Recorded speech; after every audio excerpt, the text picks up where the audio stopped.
What down with the YouTube is Marty 2 Major, and I'm back with another reaction video. Today we gonna be reacting to why it sucks to be a hitman. We gonna see what they talking about. We gonna see why it sucks to be a hitman. We gonna see what type of bags they been dropping on people's head. And we gonna see how bloody it got, how sticky it got, how grimy it got. You hear me?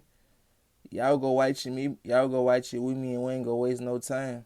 Hitmen are all over the world. Some of the most famous are from Italy, Russia, Mexico, and the United States. One of the most famous hitmen was Richard the Iceman Kuklinski. He was associated with the Mafia and worked for the Gambino crime family. As you can probably guess, with a name like the Iceman, this dude was scary. He was responsible for killing hundreds of people over several decades, and his nickname, the Iceman, came from his famous method of freezing his victims to make their time of death more difficult to determine. He was known for his brutal killing methods and his ability to stay calm and emotionless about his work. He claimed to have killed at least 100 people using poison, silenced guns to try and be as sneaky as possible, and even crossbows if he was feeling extra sneaky that day. Yeah, this guy not only had the coolest nickname ever, but he was also extremely insane. Freezing people, poisoning them, using crossbows? I don't know about you, but I'm gonna stay as far away as possible from him. Some other insane hitmen were known as the Zetas. Cartels were known for hiring hitmen to do. I'ma keep real. Anybody freezing people, yeah, stay away from them. They on a different type of level. A planet you don't want to visit, or a planet you don't even want to see.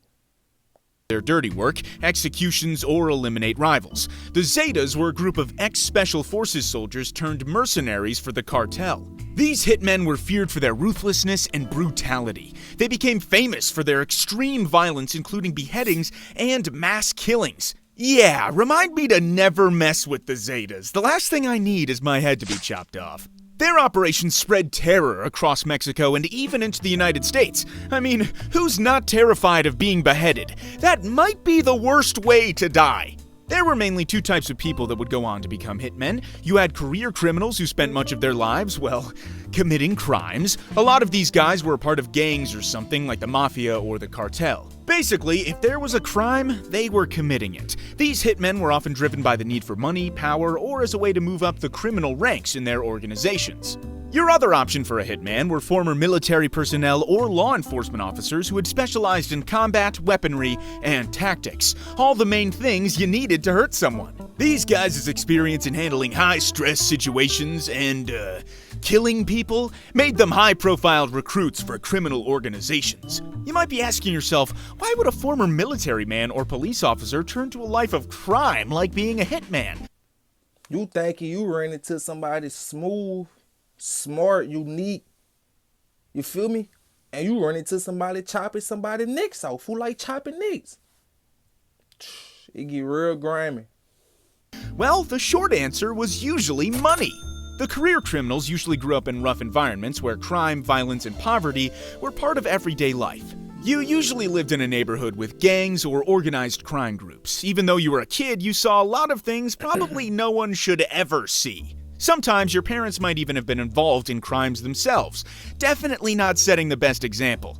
Career criminals' childhoods were anything but easy, and by the time you were a teenager, you usually started doing some serious illegal stuff between 13 and 17. You might have joined a gang, started hanging out with people involved in organized crime, or worked your way up in the criminal world. You learned how to fight, intimidate, and sometimes even try your best and use these weapons. You felt like the criminal world was the only place where you belonged. After all, this was all you knew. Now, you would probably think because of the nature of the job, putting your life at risk, killing people, and potentially spending the rest of your life in jail, that hitmen would make millions of dollars.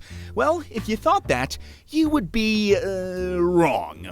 How much hitmen were paid depended on a lot of things. If it's a basic hit or low-level target, you could make anywhere from $1,000 to $5,000. These people could be anywhere from a small-time criminal or a rival gang member. They weren't anyone special. These jobs typically involve less planning, fewer risks, and might not require you to use complex methods or equipment. A mid-level target could get you somewhere between $5,000 to $20,000. These hits involve a bit more planning, surveillance, and a higher level of risk. Targets might include mid-ranking members of criminal organizations or individuals with significant influence. Then you have the high-level target. These could get you between $20,000 to $100,000. These were a higher risk target, such as a well-known gangster, a high-ranking corporate figure, or someone with strong political connections. These hits often require significant preparation, possibly including several weeks of surveillance, high-tech weapons, or even the assistance of a team. The risk of getting... Imagine stalking somebody for, we're going to say 7 months. You've been stalking somebody for 7 months and they don't know nothing about it. That means you've been fumbling for 7 whole months, not knowing people been watching you. Caught or even killed is higher, so the reward is obviously much more. And then the last ones are only saved for the best of the best, so definitely not you, but we'll talk about it anyway. These were usually political or celebrity hits, which were very high risk, high reward. For this big boy, you could get $100,000 to $1 million, or even more. These types of jobs come with huge risks, as they draw a ton of attention from law enforcement and may involve advanced planning, coordination, and even international travel. If the hit is unsuccessful, you may not be paid, or you may only be paid a reduced fee. Also, if you fail, the client could do some things you didn't want done to you. So, you better make sure that guy is dead. Some jobs might involve expenses that add to the overall cost, such as travel, weapons, or bribes to people who might be in the way. The same guy I mentioned earlier, the Iceman, claimed to have made around $50,000 for some of his jobs. But most of his contracts were more complex, involving multiple victims or additional planning, so people had to pay up to get Mr. Iceman. Imagine you did a hit for somebody, but you didn't kill him. You just chopped, we're going to say you just chopped this dude's head off. No, not even say, you chopped his leg off. You feel me? You chopped his leg off. But he ain't died. That's the only thing you hit. You go back and tell your hitman that's what you did. Man, he slapping you. You feel me? He doing damage to you. You might as well don't even go back to him. You not getting nothing. You ain't getting nothing out that. Here. I wonder if he charged more for freezing his victims. By the time you reach your 20s, you entered the prime of your professional killing career. By now, you may have already been involved in your first killing. By this age, you're no longer just doing minor criminal activities. No, it was time for you to make your professional debut. The trauma caused by your first kill can stay with you for the rest of your life, leading to mental health issues like PTSD or guilt. You might even have the poor guy haunting you for the rest of your life. But as you become more experienced, you become numb to the killing. The emotional toll of killing, or even planning killings, may not have the same effect on you anymore. The more you participate in the world of organized crime, the more you may lose your sense of right and wrong, seeing murder as just a job and a way to pay your bills. The lifestyle of a hitman is extremely dangerous. You risk being caught by law enforcement, betrayed by the people closest to you, or even having another criminal kill you as a way to get back at you for your crime. So because of that, hitmen only had a life expectancy of about 30 to 40 years old. So look on the bright side. It might suck to be a hitman, but at least you don't have to be one for very long. You lived constantly on edge, never knowing when all your killings might catch up to you and you become the target of another killer.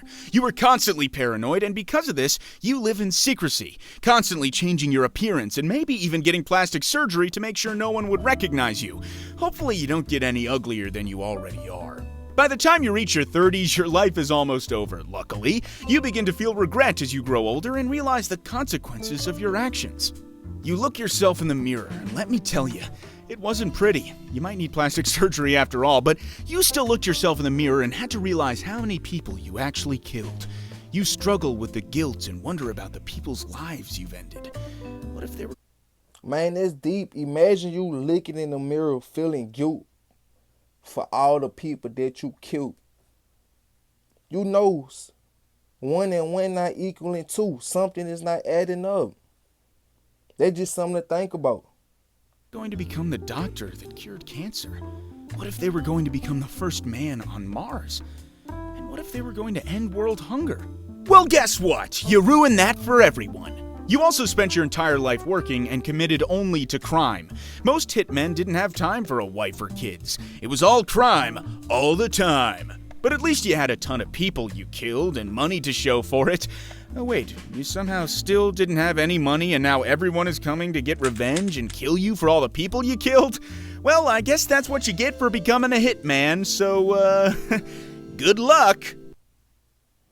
Man, you thinking about coming to hit, man, you better know what you doing in that battlefield, because any moment you could get your head, your toes, your legs, your neck, anything chopped off. So you better know what you doing in that battlefield. It's Marty 2 Major and I'm checking out.